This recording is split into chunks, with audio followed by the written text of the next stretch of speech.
Hello everyone. Today we are going to discuss about a topic. This is very important. Why? Because it talks about the people who are differently able or mm, earlier it was used to say disabled people or the people who have special abilities. So yeah, moving to the topic. So introduction. UNCRPD क्या है? वो एक international human rights treaty है जो adopt किया गया था United nation के थ्रू तो 2006 में। ये जो यूएनसीआरपीडी है वो प्रमोट करता है राइट्स को और डिग्निटी को of person with disabilities.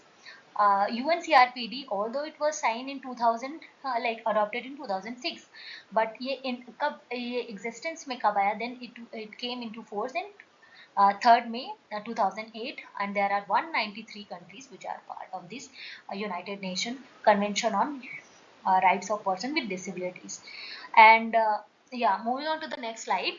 This is there are preamble mentioned in the like in this UNCRPD. You can go to the website also. There is mention of the preamble of this convention. So what basically this preamble is whole about, like ये पूरा preamble किस चीज के बारे में है मैंने वही मोटा मोटा लिखा है तो ये preamble क्या करता है. This preamble sets the philosophical, moral and legal foundation of the treaty. तो इसकी फिलॉसफी के पीछे फिलॉसफी क्या है, मोरालिटी क्या क्या है, लीगल फाउंडेशन जो भी है वो इस ट्रीटी में इनकलकेट किया गया है. It outlines the principles, concerns, and commitments of the state parties regarding the rights and dignity of the person with disabilities. The preamble recognizes the existing international human rights framework and emphasizes the need to promote and protect the rights of persons with disabilities on an equal basis with others. ठीक है, तो ये preamble हुआ. Preamble में article mention है, article 1 to article 50. There are 50 articles. Okay, so first article क्या बोलता है? The first article talks about the purpose. What is the purpose? तो purpose of the convention is to promote, protect and ensure the full and equal enjoyment of all human rights and fundamental freedoms by all persons with disabilities and to promote respect for their inherent dignity. Earlier क्या होता था कि वो charity based model था, उससे हम उनके right based जो मॉडल है उस पर हमने फोकस किया. जो राइट जो है वो लीगली प्रोटेक्ट हुआ इस यूएनसीआरपीडी के through.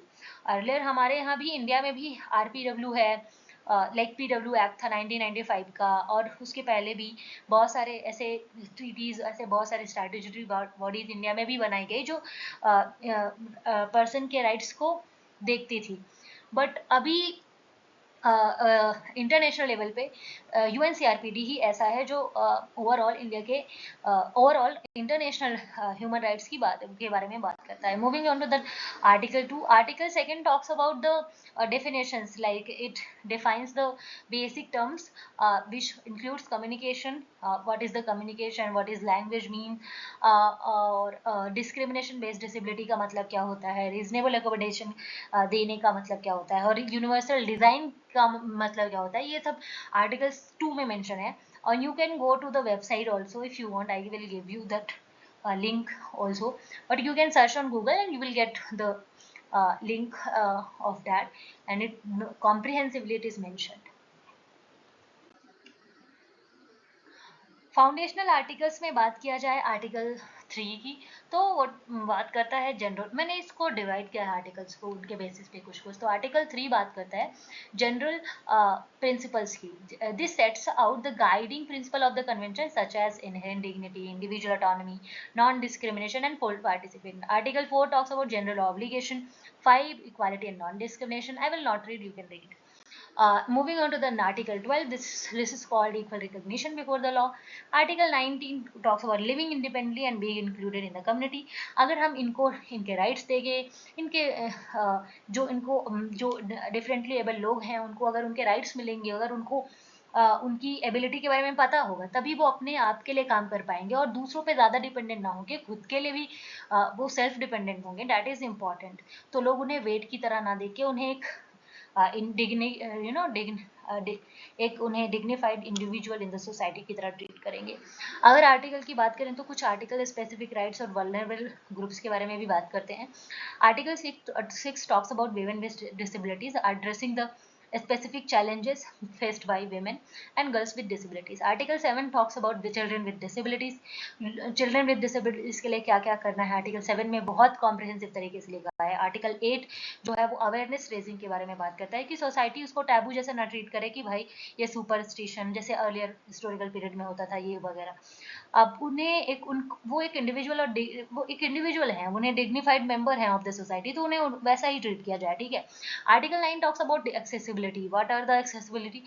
What is accessibility means? This maintains the removal of barrier to ensure access the physical environment, transportation and information about the communication.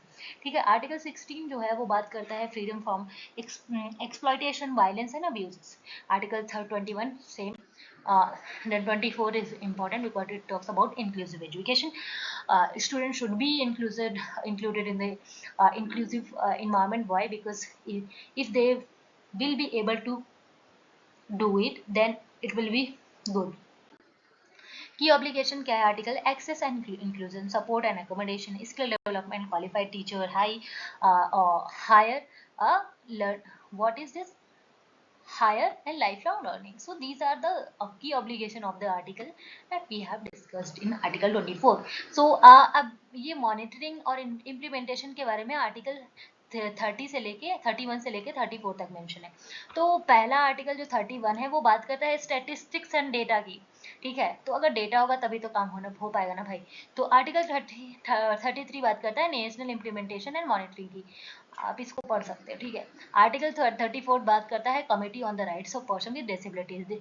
This details establishment and function of the treaty monitoring bodies. ठीक है. अगर हम बात करें article 41 to 50 तो ये बात करता है procedural safeguards, legitimacy, flexibility and accessibility and what is the global validity. Significance के बारे में बात किया जाए तो हमने काफ़ी अच्छी चीज़ें डिस्कस कर ली फिलहाल.